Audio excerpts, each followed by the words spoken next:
আসসালামু আলাইকুম, স্বাগত জানাচ্ছি আরটিভি রাতের সংবাদে। আপনাদের সঙ্গে আছি আমি ফাহমিদা সালাম। নির্বাচন গণতন্ত্রের উত্তরণের একমাত্র উপায় নয় বলে মনে করেন জাতীয় ঐক্যমত্য কমিশনের সহসভাপতি অধ্যাপক ডক্টর আলী রিয়াজ। প্রাতিষ্ঠানিক সক্ষমতা না বাড়ালে নির্বাচন দিয়ে লাভ হবে না বলেও মন্তব্য করেন তিনি। এখনই যারা সংস্কার প্রস্তাবনা বাস্তবায়নের কথা বলছে তাদের ভিন্ন উদ্দেশ্য রয়েছে বলে মন্তব্য করেছেন বিএনপির স্থায়ী কমিটির সদস্য সালাউদ্দিন আহমেদ। রুদ্র রফিকের রিপোর্ট।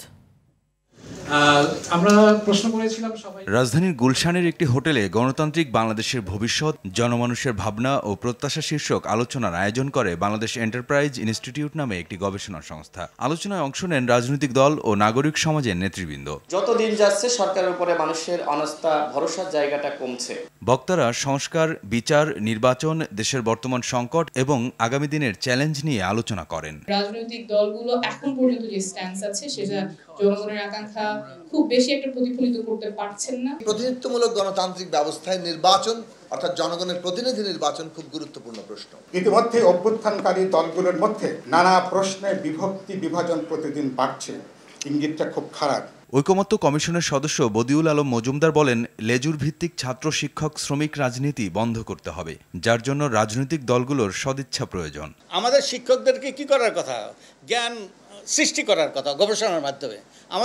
আমাদের শিক্ষকরা কি করেন? রাজনীতি করেন, দলীয় রাজনীতি করেন। বিএনপির স্থায়ী কমিটির সদস্য সালাউদ্দিন আহমেদ বলেন, সংস্কার প্রস্তাবনা ঐকমত্য হলে তা এখনই বাস্তবায়ন করতে হবে এমন কোনো কথা ছিল না। যদি এখন বলা হয় যে সমস্ত সংস্কার প্রস্তাবগুলো এখনই বাস্তবায়ন করতে হবে, ইনক্লুডিং কনস্টিটিউশনাল অ্যামেন্ডমেন্ট প্রপোজালস যেগুলো হয়েছে, এর পিছনে অন্য কোনো উদ্দেশ্য আছে কিনা যারা বলছে সেটাও আপনারা একটু বিশ্লেষণ করে দেখবেন যে এই অনিশ্চয়তা সৃষ্টির মধ্য দিয়ে অন্য কোনো বিষয় সেখানে আড়ালে বলতে চাচ্ছে কিনা।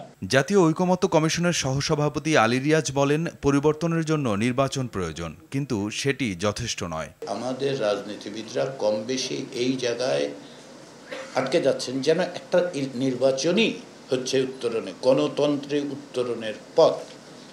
তো তাই যদি হবে তাহলে আমাদের দেশে গণতন্ত্র প্রাতিষ্ঠানিক রূপ পেল না কেন? তিনবার তো আমরা গণতন্ত্রের উত্তরণের মধ্য দিয়ে গেলাম, নির্বাচন তো হলো। বাংলাদেশের ডেমোক্রেটিক ট্রানজিশনের জন্য যেটা দরকার সেটা হচ্ছে rules of the game change করতে হবে।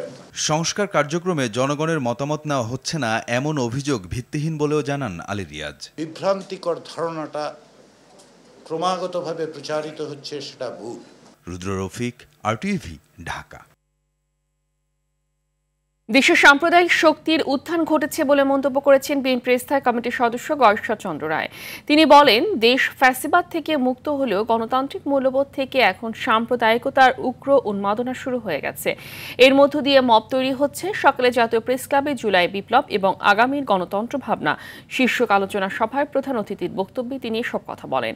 গণতন্ত্রের পথে রাষ্ট্র ব্যবস্থাকে না রাখতে পারলে সাম্প্রদায়িক শক্তিমুক্ত চিন্তা ও প্রতিভার বিকাশ করতে দেবে না বলেও মন্তব্য করেন গয়েশ্বর।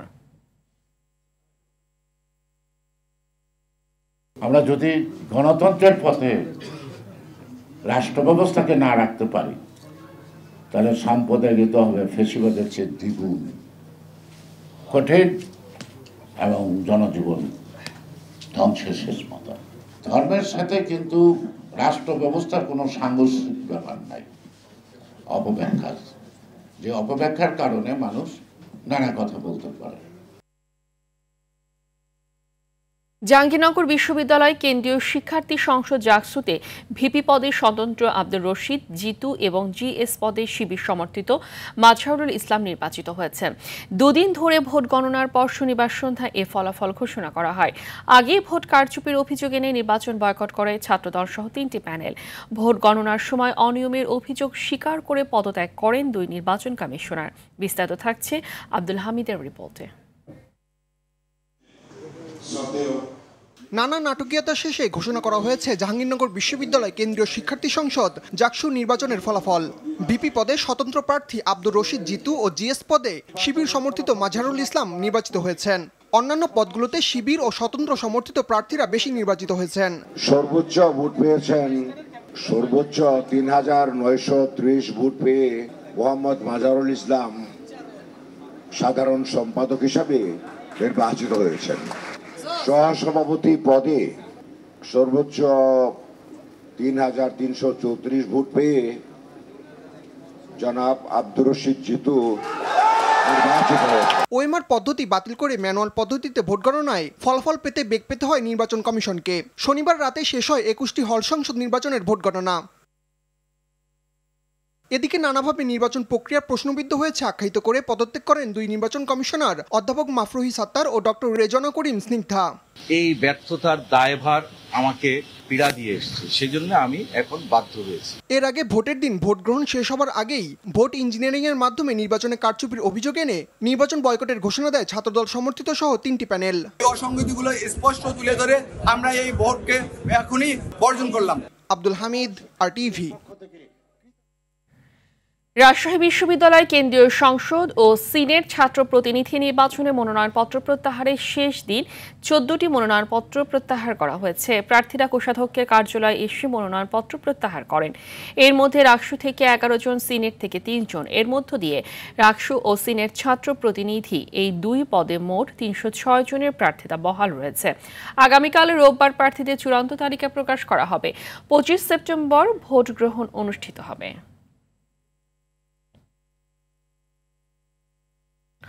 অবাধ, সুষ্ঠু ও গ্রহণযোগ্য রাকসু নির্বাচনের দাবিতে ছাত্রদল সহ 2টি প্যানেলের যৌথ সংবাদ সম্মেলন করেছে। বিকেলে রাজশাহী বিশ্ববিদ্যালয়ের পরিবহন মার্কেটে রাজশাহী বিশ্ববিদ্যালয়ের ছাত্রদল, রাকসু ফর রেডিক্যাল চেঞ্জ, সার্বজনীন শিক্ষার্থী জোট এর পক্ষ থেকে সংবাদ সম্মেলন করা হয়।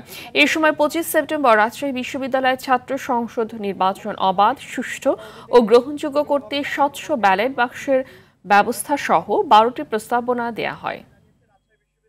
আমরা নির্বাচন কমিশনে বরাবর বিভিন্ন অভিযোগ জানিয়ে এসেছি, কিন্তু তারা নির্বিকার। তারা এখানে কোনো যে পদক্ষেপ, সে পদক্ষেপ তারা গ্রহণ করছে না। আমরা এই জায়গা থেকে গভীর উদ্বেগ প্রকাশ করছি। আমরা দেখতে পাচ্ছি ছাত্রদের নিয়ে, শিক্ষার্থীদের নিয়ে যে ছাত্র সংসদ, সেখানে টাকার ঝনঝনানি আমরা লক্ষ্য করছি। আমরা দেখতে পাচ্ছি যে যার টাকা যার, ছাত্র সংসদ তার। এইরকম ছাত্র সংসদ কখনো হতে পারে না। ডাকসু নির্বাচনে ছাত্রদলের শোচনীয় পরাজয় ও জাকসু নির্বাচন থেকে সরে আসায় স্তম্ভিত বিএনপি। বিশ্ববিদ্যালয় প্রশাসন ও ছাত্র শিবিরের যৌথ কূটকৌশল এবং দলের সাংগঠনিক দুর্বলতার কারণে এমন ভরাডুবি বলে মনে করেন ডাকসুর সাবেক AGS নাজিম উদ্দিন আলম। রাজনৈতিক বিশ্লেষক অধ্যাপক ডক্টর নুরুল আমিন ব্যাপারীর মতে, বিএনপির রাজনৈতিক অদূরদর্শিতার কারণে তাদের ছাত্র সংগঠনের এই শোচনীয় পরাজয়। রুদ্র রফিকের আরেকটি রিপোর্ট। ঢাকা বিশ্ববিদ্যালয় কেন্দ্রীয় ছাত্র সংসদ ডাকসু নির্বাচনে ছাত্রদলের পরাজয় এবং জাহাঙ্গীরনগর বিশ্ববিদ্যালয় কেন্দ্রীয় শিক্ষার্থী সংসদ জাকসু নির্বাচন বয়কটের ঘটনায় বিব্রত বিএনপি। দলের পক্ষ থেকে আনুষ্ঠানিকভাবে কোনো প্রতিক্রিয়া না জানানো হলেও বিশ্ববিদ্যালয়ের নির্বাচন নিয়ে ষড়যন্ত্রের ইঙ্গিত দিয়েছেন কেন্দ্রীয় নেতারা। যেহেতু যাত্রা অনেক বছর পরে হয়েছে, কিন্তু ত্রুটি বিচ্যুতি ছিল।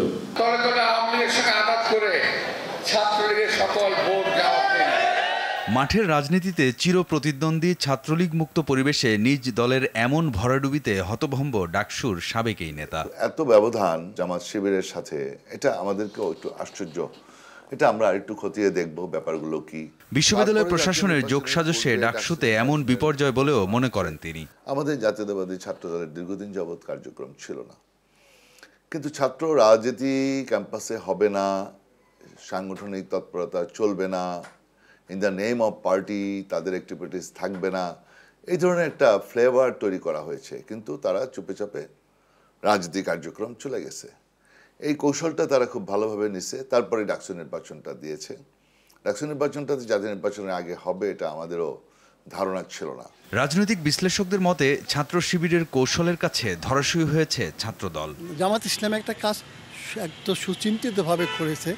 তারা আন্দোলনের পরে বিভিন্ন বিশ্ববিদ্যালয়গুলো ভাইস চ্যান্সেলর, তারপর প্রো ভাইস চ্যান্সেলর তাদের মতাদর্শকে নিয়ে গিয়েছে এবং হেলথ সেক্টরটাও কিন্তু তারা চিন্তা করে, সেটা কিন্তু বিএনপি চিন্তা ভাবনা করা নাই। পাবলিক ওপিনিয়ন মুল্ড হয়েছে কি, যে বিএনপি হাট বাজার দখল করেছে, বাস স্ট্যান্ড দখল করেছে।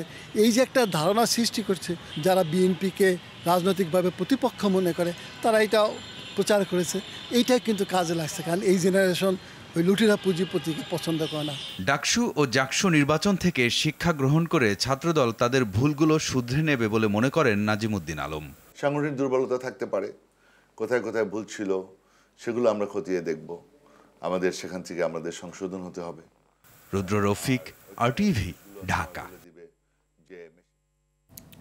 অপরিকল্পিত নগরায়নের কারণে জীববৈচিত্র্য হুমকির মুখে পড়েছে বলে মন্তব্য করেছেন বিএনপি ভারপ্রাপ্ত চেয়ারম্যান তারেক রহমান। তিনি বলেন, প্রাণীর অধিকার নিশ্চিত করার জন্য বাস্তুতন্ত্রের সুরক্ষা প্রয়োজন। বিকেলে বাংলাদেশ চীন মৈত্রী আন্তর্জাতিক সম্মেলন কেন্দ্র প্রাণী ও প্রাণীর মিলন মেলায় ভার্চুয়ালি যুক্ত হয়ে এসব কথা বলেন তিনি। এডিস মশার বিস্তার রোধ করতে হলে ব্যাঙের জন্য নিরাপদ আবাস ও জলাশয় থাকা জরুরি বলে জানান তারেক রহমান।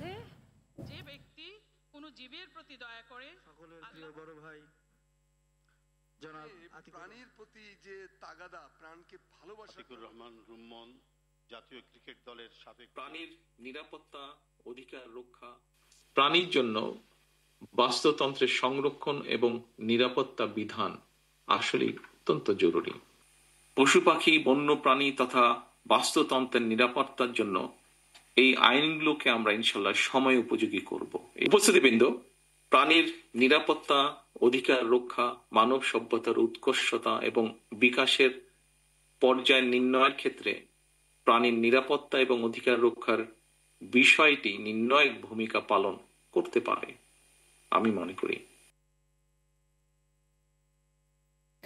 গেল 11 বছরে 62,619টি সড়ক দুর্ঘটনায় 86,690 জন নিহত হয়েছে। এই সময় আহত হয় 1,03,257 জন। জাতীয় অধিকার দিবস উপলক্ষে রাজধানীতে এক আলোচনা সভায় এ তথ্য জানান যাত্রী কল্যাণ সমিতি মহাসচিব মোজাম্মেল হক। রাজনৈতিক দলগুলোর নির্বাচনী ইশতেহারে সড়ক দুর্ঘটনা ও যানজট কমানোর পরিকল্পনা চান তিনি। আরও জানাচ্ছেন AR বাদল। গেল 6 আগস্ট প্রবাসীকে নিয়ে ফেরার পথে লক্ষ্মীপুরে একটি মাইক্রোবাস খালে পড়ে একই পরিবারের 7 জন নিহত হয়। মাঝে মধ্যেই এমন ভয়াবহ দুর্ঘটনায় প্রাণ হারাচ্ছে মানুষ। যাত্রী অধিকার দিবসে যাত্রী অধিকার প্রতিষ্ঠায় রাজনৈতিক অঙ্গীকার চাই বিষয়ক মতবিনিময় সভার আয়োজন করে যাত্রী কল্যাণ সমিতি। মানুষ যে কত কষ্টে আছে, থানায় গিয়ে একজন লোক থানায় যায়, একটা মামলা করতে পারে না, বসতে দেয় না তাকে, অথচ সেই দেশের নাগরিক। সব সেক্টর এটা। যাত্রী কল্যাণ সমিতিকে এমন ভাবে স্ট্রং হতে হবে যে পলিটিক্যাল পার্টিগুলো যাতে ওদের কাছে আসে। এই সময় সংগঠনের মহাসচিব মোজাম্মেল হক 11 বছরের সড়ক দুর্ঘটনার তথ্য তুলে ধরে বলেন, যানজটের কারণে বিপুল পরিমাণ কর্মঘণ্টা এবং আর্থিক ক্ষতি হচ্ছে। 11 বছরে 62,619টি সড়ক দুর্ঘটনায় 86,690 জন নিহত হয়েছে, 1,53,257 জন আহত হয়েছে। দেশের মানুষকে মুক্তি দিতে আগামী জাতীয় সংসদ নির্বাচনে অংশগ্রহণকারী রাজনৈতিক দলসমূহের কাছে তাদের স্ব নির্বাচনী ইশতেহারে অন্তর্ভুক্ত করার জন্য আজকের আলোচনা সভা থেকে আমরা দাবি তুলছি। ছোট যানবাহন দুর্ঘটনার বড় কারণ উল্লেখ করে তিনি বলেন, এখনই লাগাম টানা না গেলে ব্যাটারি চালিত রিক্সা এবং ই-বাইকের কারণে বিভাগীয় শহরগুলো অচল হয়ে পড়তে পারে। এই যে ই-রিক্সাকে নিবন্ধন দিতে যাচ্ছে, আগামী দিনে ঢাকা অচল হয়ে যাবে। হরতাল অবরোধ দিয়ে অচল করা লাগবে না। এই রিক্সা যেভাবে নামাচ্ছে সরকার, এটা অটোমেটিক ঢাকা বন্ধ হয়ে যাবে। দুর্ঘটনা রোধ ও আর্থিক ক্ষতি ঠেকাতে রাজনৈতিক দলগুলোর সদিচ্ছা প্রয়োজন বলেও মনে করেন বক্তারা। সবাই ক্ষমতায় যেতে চায়, কিন্তু তারা ক্ষমতায় গেলে আমাদের কি হবে, আমাদের কি লাভ হবে? তারা এটা রাজনৈতিক ইশতেহারে এই জিনিসটা এখানে নিয়ে আসুক। AR বাদল, RTV, ঢাকা।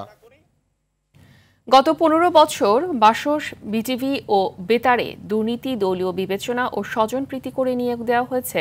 এসবের বিরুদ্ধে ব্যবস্থা নেওয়া প্রয়োজন, এমন মন্তব্য করেছেন প্রধান উপদেষ্টার প্রেস সচিব মোহাম্মদ শফিকুল আলম। ঢাকা রিপোর্টার্স ইউনিটিতে গণমাধ্যম সংস্কার কমিশনের সুপারিশ পর্যালোচনা ও করণীয় শীর্ষক গোলটেবিল আলোচনায় তিনি কথা বলেন। গণমাধ্যম সংস্কার কমিশনের সুপারিশ review, no wage board, no media নীতি কার্যকর এবং সাংবাদিকদের বেতন সর্বনিম্ন 35,000 টাকা নির্ধারণ করার পরামর্শ দিয়েছে গণমাধ্যম কর্মীরা। DRU সভাপতি আবু সালে আকন, সাধারণ সম্পাদক মাইনুল হাসান সোহেল সহ সিনিয়র সাংবাদিকরা এই সময় উপস্থিত ছিলেন।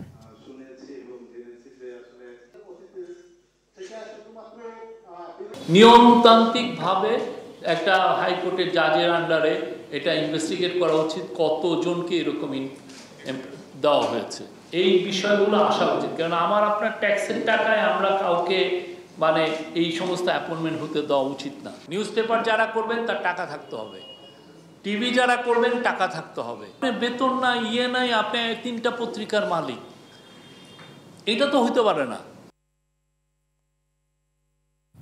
এলডিসি উত্তরণের জন্য এই মুহূর্তে বাংলাদেশের প্রস্তুতি নেই, তাই সামগ্রিক দিক বিবেচনায় সময় আরও 3 বছর বাড়ানোর দাবি করেছে ব্যবসায়ী নেতারা।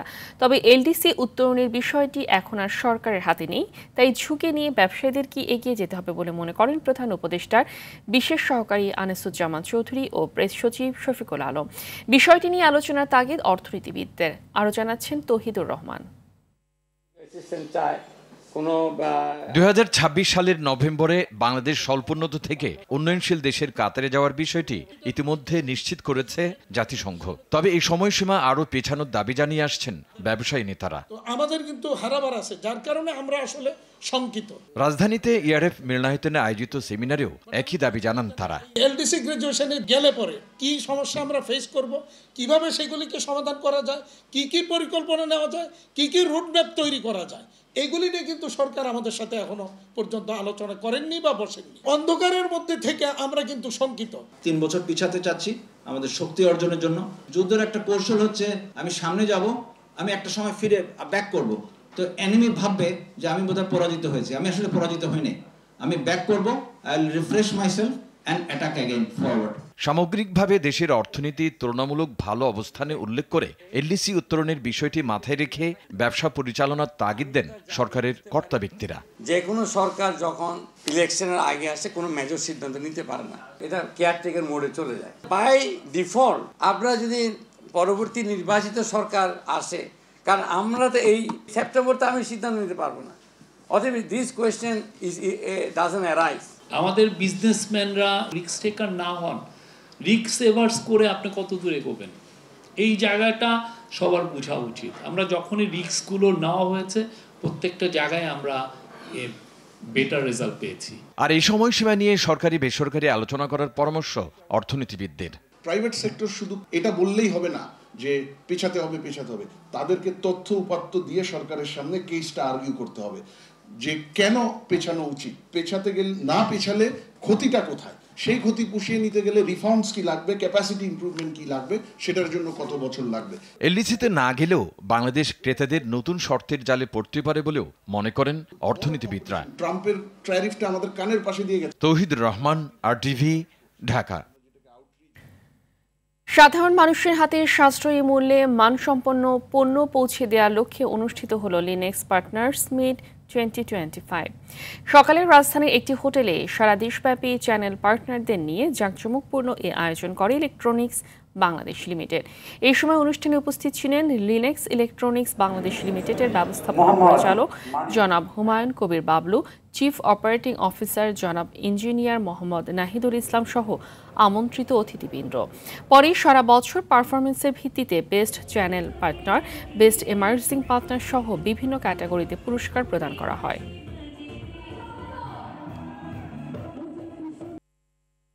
দীর্ঘ প্রতীক্ষার অবসান ঘটিয়ে অবশেষে মণিপুর সফর করেছেন ভারতের প্রধানমন্ত্রী নরেন্দ্র মোদী। প্রায় 2.5 বছরেরও বেশি সময় ধরে চলা সংঘাতের আগুনে পুড়ে আসা রাজ্যটিতে তার উপস্থিতি প্রতীকী হলেও রাজনৈতিকভাবে বেশ তাৎপর্যপূর্ণ ছিল। প্রবল বর্ষণের মধ্যে সড়ক পথে 65 কিলোমিটার পথ পাড়ি দিয়ে সেখানে পৌঁছান মোদী।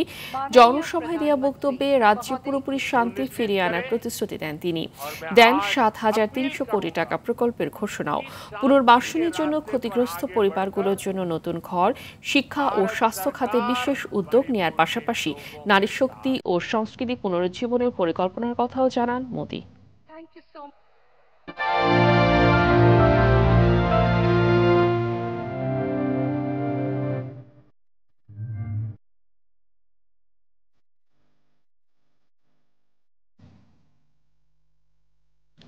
ফিলিস্তিনের গাজা উপত্যকায় ইসরায়েলি বিমান হামলায় নিহত হয়েছে আরও অন্তত 41 জন।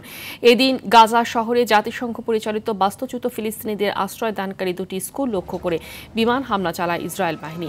গাজার সরকারি মিডিয়া অফিস বলছে, ইসরায়েলের অবিরাম বোমা বর্ষণ এবং জোরপূর্বক উচ্ছেদের নির্দেশ সত্ত্বেও 3.5 লাখ শিশুসহ 13 লাখেরও বেশি ফিলিস্তিনি গাজা শহর এবং এর উত্তরে রয়ে গেছে। এদিকে চলতি সপ্তাহে কাতারের রাজধানী দোহায় ইসরায়েলে ভয়াবহ হামলা হামলার পর নিউ ইয়র্কে মার্কিন প্রেসিডেন্ট ডোনাল্ড ট্রাম্পের সঙ্গে সাক্ষাৎ করেছেন কাতারের প্রধানমন্ত্রী শেখ মোহাম্মদ বিন আব্দুর রহমান আল থানি।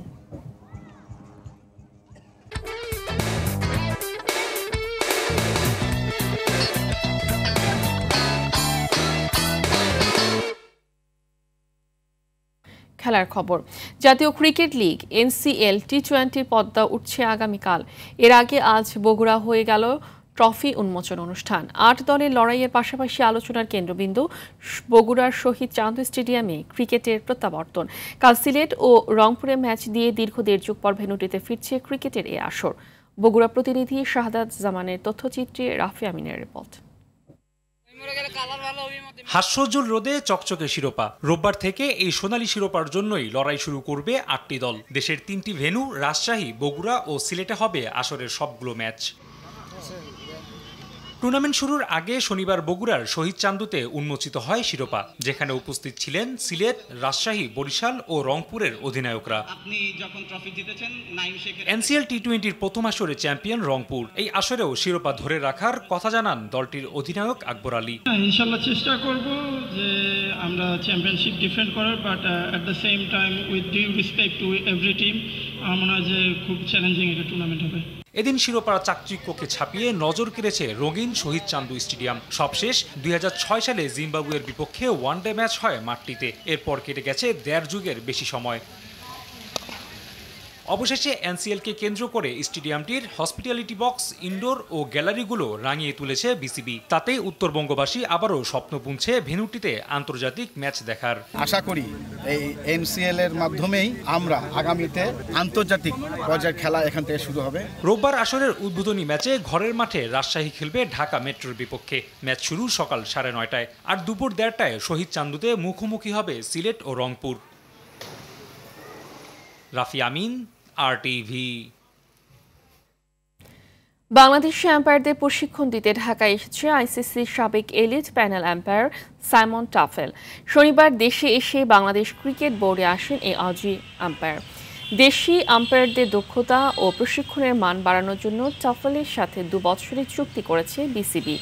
1999 সালে আম্পায়ারিং ক্যারিয়ার শুরু করা টাফেল ক্যারিয়ারে 74টি টেস্ট, 174টি ওয়ানডে এবং 34টি টি-20-তে আম্পায়ারিং করেন। এই সময় ICCর মেগা ইভেন্ট ও অ্যাশেজের মতো জনপ্রিয় সিরিজেরও দায়িত্ব পালন করেছেন তিনি। সাইমনের ঝুলিতে আছে টানা 5 বার ICCর বর্ষসেরা আম্পায়ারের পুরস্কার।